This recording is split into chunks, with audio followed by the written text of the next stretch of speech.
Sixers coverage being brought to you by Trifecta Therapeutics in Glassboro, South Jersey's premier sports rehabilitation and physical therapy center, treating the pros and the Joes. Visit them online at trifectatherapeutics.com.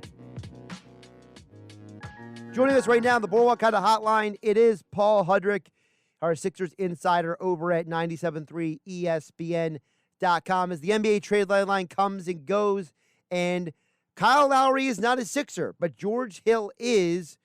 So, Paul, how much of a surprise was it to you that Lowry stayed with the Raptors?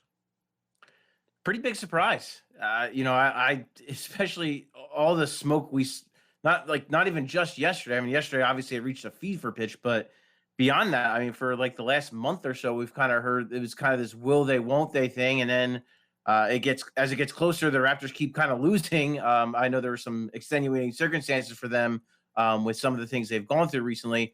Then you see Norman Powell get traded. You see the Raptors making moves to clear roster space, and you're like, okay, this looks like it's going to happen. The Sixers are in, then they're out, then they're in, then they make the trade for Hill, then they're out, then they're in. It's just it kept going back and forth. But I'm surprised. I don't know if anyone, if you saw Masai Ujiri, the Raptors president, his comments, basically it sounds like they overvalued him and he knew they overvalued him. And that's why it seems like a deal ultimately didn't get done. Well, the deal that did get done, and you wrote about it over at 97.3 ESPN, Daryl Morey now has optionality, as you call it, now in the future after the George Hill trade. Let's talk about George Hill real quick. This is a guy who's played in the league for a while. Pretty good outside shooter, veteran point guard. In my opinion, this stabilizes the bench a lot. Oh, 100%. And when we talk, the optionality word is one that Daryl used, I don't know, like 10 times when he talked to us last night. And it's a word that his protege, Sam Hinkie, liked to use an awful lot too. And, what I wrote in that article is basically the idea of, optionality now and then optionality later. And by optionality now, I just mean George Hill can do a lot of things. As you mentioned, he can shoot the basketball. He handles the basketball well. He makes good decisions. He does not turn the ball over. He is a strong defender on and off the ball. He's smart. He's got veteran savvy. You're adding a guy who can just kind of do a little bit of everything and who's been in these high pressure, big situations in playoff games. You can't, understate that. You can't undervalue that. That's a real thing.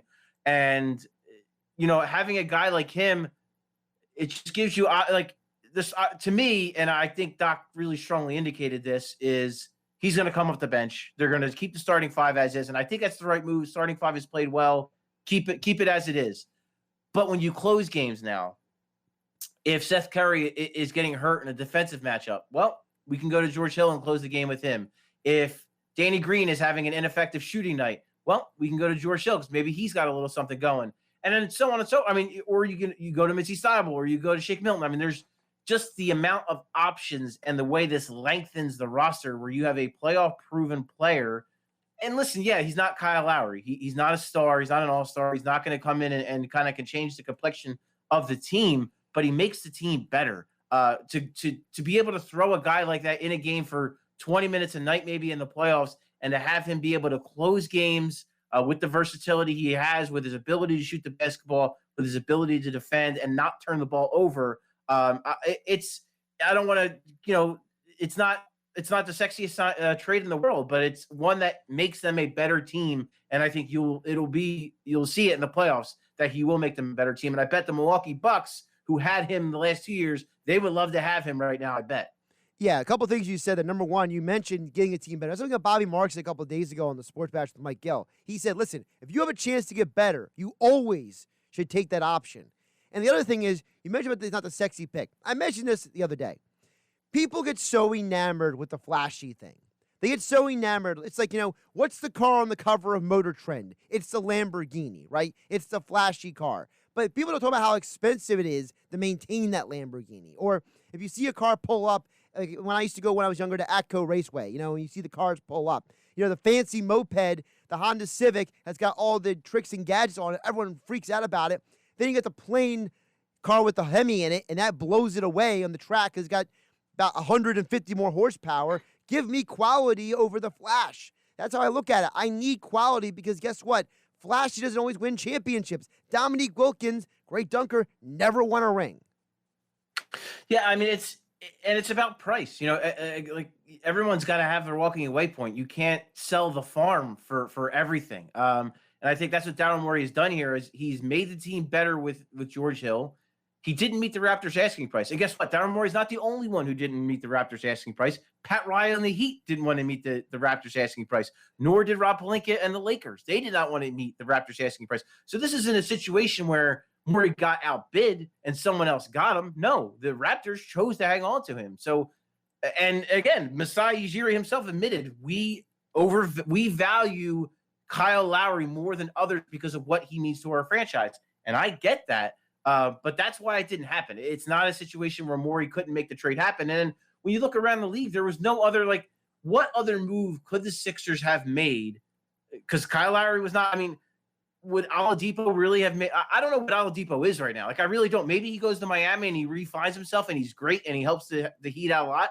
But I don't know that. I don't know that he's going to be that guy. And to do that, you would have had to given up in a contract. You likely would have had to given up Danny Green.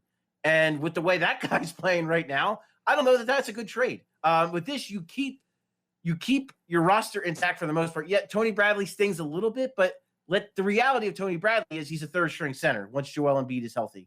And I don't know, the ability to make the trade you made and not give up a rotational player is huge. You're only adding to your depth. Kyle Lowry would have made them better, hands down. But you would have lost Danny Green. You would have lost Tyrese Maxey probably. You might have lost Matisse Thybulle. And though it's all a factor. And then also, Josh, I think what some people got to look at too, when you're talking about young players and maybe some teams not wanting to give up young players, this isn't baseball where like you trade, Kyle Drabeck and Travis d'Arnaud for Roy Halladay because you don't know what those guys are going to be. And then they ultimately don't pan out to what you think they're going to be. Like Tyrese Maxey has scored 39 points in an NBA game already. Matisse Thybulle is in your rotation. He is an okay jump shot away from being an NBA starter. Isaiah Joe has had his moments this year, and he could be in the rotation as early as next year. You see what Paul Reed has done as the G League MVP, and he was good last night. These aren't like projections 5 years from now. These are guys that can help you in the foreseeable future. They are young and they are cheap. So those, you don't want to be in a hurry to trade guys like that. So I think it's all a factor. And yeah, the price tag matters. You don't just, again, you have to have a walking away point. And I think Daryl Morey had his, and I think the Sixers are a better team. They didn't get a quote unquote difference maker, but they got a pretty damn good player, and they are better today than they were 2 days ago. Paul Hudrick, our Sixers insider for 97.3 ESPN.com, joining us for Inside the Sixers here on 97.3 ESPN. His latest article talking about Daryl Morey's optionality moving forward right now at 97.3 ESPN.com. George Hill is the man the Sixers walk out of the trade deadline with. Now, moving forward for the Sixers, and a lot of people have questions about the buyout market. I felt like every other question I got from about 3:30 to 5:30 yesterday was, what about this guy? What about that guy? So, according to most reports, it looks like that LaMarcus Aldridge is going to the Heat, okay? I'm hearing a lot of stuff that Andre Drummond, he's probably going to maybe the Lakers, I guess. But one question I get asked a lot, Boogie Cousins. If I had $1 for every Boogie Cousins question we got asked yesterday, I probably could have gone to a movie and gotten a popcorn and a soda and still had some change left over. So, is Boogie Cousins a legitimate option? And if he's not, who are some legitimate buyout options for the Sixers? Well, I want to start this by saying there was a weird situation that was kind of developing before I got on with you where Mason Jones, who was a player that was on Houston this year, and they waived him, and he apparently tweeted out that he was joining the Sixers and then quickly deleted the tweet. So I don't know the situation there. I don't know if that's a 10-day contract situation. I don't know if they're waiving someone else in order to sign him. I don't know what that's about, but it appears that Mason Jones will be a Sixer.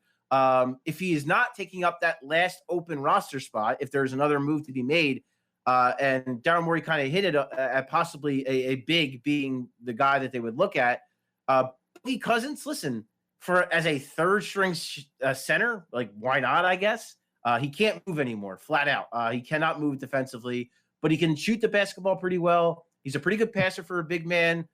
In a pinch, you could dump it to him in the post. He's still got touch around the rim. Does he want to come here and be a third string center and maybe chase a ring? Possibly. He could get some minutes down the stretch here with, Joel Embiid, depending on his health and how much they kind of have him in and out of the lineup. He might get some run here and there. I wouldn't hate it. I wouldn't love it. I'm kind of neutral about it. The guy if we're talking big men, the guy I like is Georgie Jiang, who I know a lot of people probably like who, but he plays for the Memphis Grizzlies. 31-year-old center, pretty good defensive player. The only reason he's not playing for Memphis is they're young. They want to stay young. They have a draft pick in Xavier Tillman they really like. They have Brandon Clark who they really like. They're going to get Jaren Jackson back in the next month or so.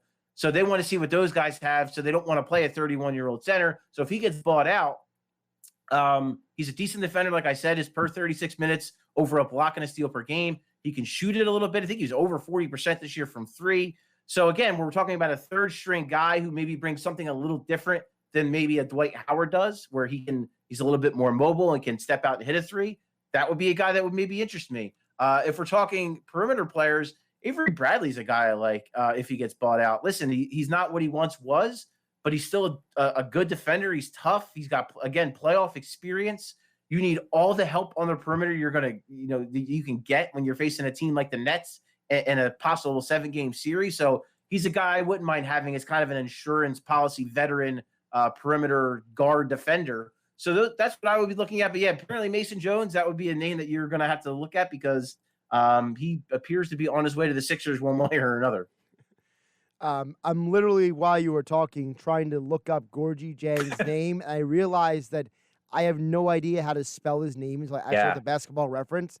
He's the guy. He is the guy from Louisville. I was going to figure out the guy from Louisville, but then I realized I have no idea how to spell his name. So that was an interesting experience I had there for a bit. It's like Grogui, and then his last name is Dieng. Does that sound right? Feel good? You nailed it. You got 10 for 10 there on the scoreboard, man. It's too much time spent on this stuff, Josh. That's all that is. That's okay. Listen, we all have things that we dive a little bit too far into, so it's all good. All right, you got Gorgie Jang locked down, and I remember who played for Alabama 10 years ago in football. So it's all good. It's what we do. Paul Hudrick joining us here on the Boardwalk Kind of Hotline here on 97.3 ESPN. A couple quick things after that. Last night, weird game. Okay, Dwight Howard kicked out of the game, which I thought was frivolous in my opinion. All these technicals, Sixers basically found every way to lose the game until they found ways to win the game. And I guess we just need to give Danny Green a ring every night because he gets his championship ring and he goes, 8 for 12 from 3 last year? And he said last night that he's still waiting for his Raptors ring. Hey, Raptors, can we get that ring like game 1 of a playoff series? So he just goes off in that game or something. I mean, it was nuts. Not bad.